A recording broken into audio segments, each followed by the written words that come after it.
Oh, nanay, saan tayo pupunta? Anak, pupunta tayo sa SM kasi meron ng barbershop doon. Ganun ba?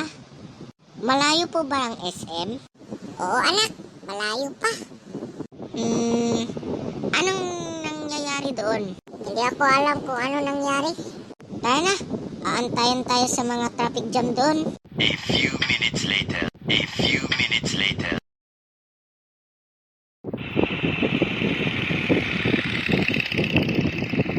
Oh, nandito kayo sa SM Manila Mall. Bumaba kayo dyan sa motor. Yes, sa wakas, na-arrive na tayo. Yay! Oh, ma'am, 50 lang yan. Makano ba yan isa? Isa lang po. Oh, ito yung 50 pesos ko.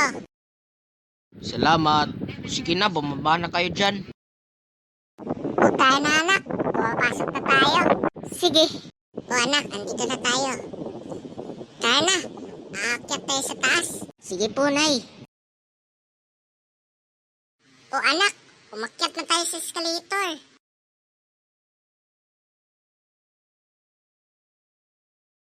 Oh, pupunta tayo sa kabila.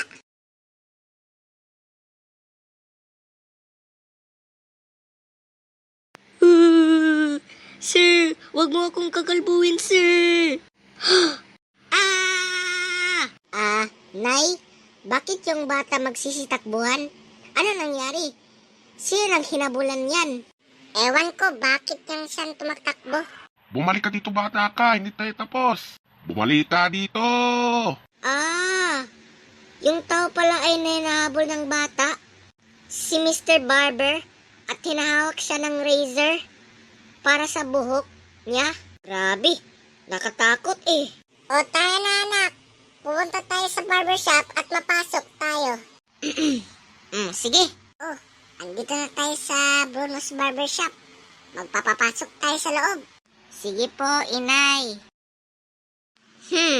Nasaan si Mr. Barberman? Ba't ang tagal niya?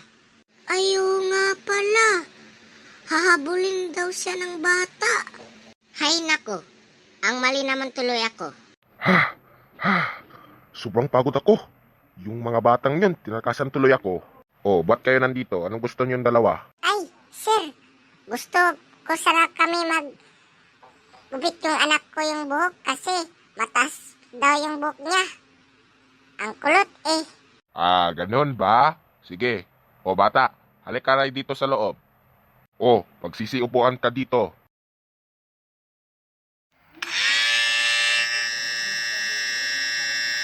Okay na bata, magtitingnan mo nga sa mirror. Wow! Mababa yung buhok ko. O, 200 lang yan ma'am. Ito yung 200 pesos ko. O, at alis na po kayo dito. Tayo na anak, alis na tayo.